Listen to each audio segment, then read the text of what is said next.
Jackson State football has had a ton of turnover at key coaching positions since the end of this past season. How will it affect Coach TC Taylor and the Tigers going into 2024? Well, let's talk about it, what all's happened, and what it means after the bumper. Stay tuned.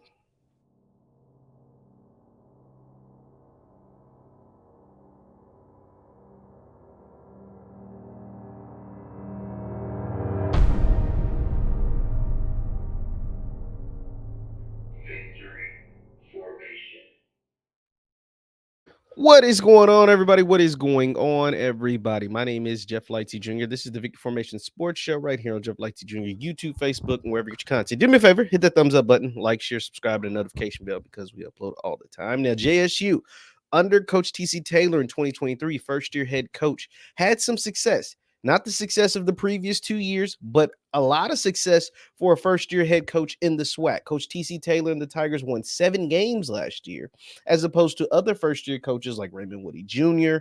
and others.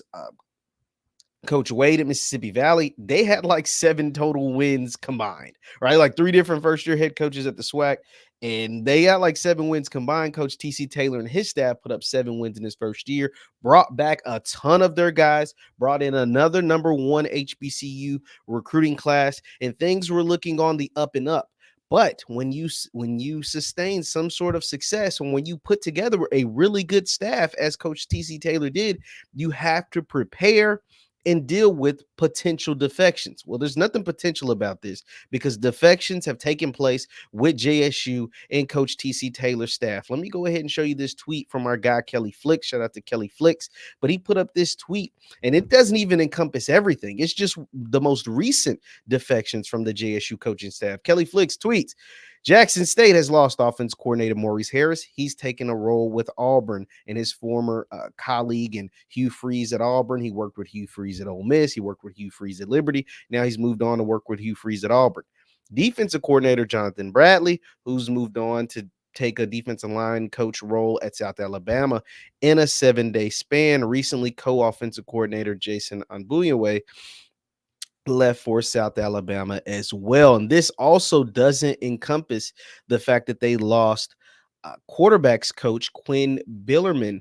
He took a offensive coordinator slash co-offensive coordinator in quarterbacks coaching role with Austin Peay. So that is four major contributors from the coaching staff last year that have defected and moved on to other places. 2 of them, South Alabama, just raiding your coaching staff, taking 2 of your coaches, another going back with his former colleagues at Auburn, and 1 off to Austin Peay. 4 key coordinators, key coaches. These aren't like special team coaches or tight ends coaches. We're talking about co-offensive coordinators, quarterback coaches, defensive coordinators, etc., etc. Like these are big defections. We can't act like coaching turnover at any other school doesn't matter, and I mean matters tremendously, and it just doesn't matter at JSU. No, it matters at Jackson State as well. And I'm curious to see how Coach TC Taylor fills these openings, because a lot of them just came open recently. 2, you're really in the middle of spring practice. Like you're having defections right at the start or right as spring practice is underway. And 3, how will that affect you in 2024 when you expect it so much from your team in 2024? Jackson State brought back a lot of really good players. Like a lot of their guys, Jalen Hughes, Keevert Wiggins, Jacobian Morgan, all of the running backs, like the wide receivers, Seven McGee, Rico Powers, all of these guys decided to stay at JSU.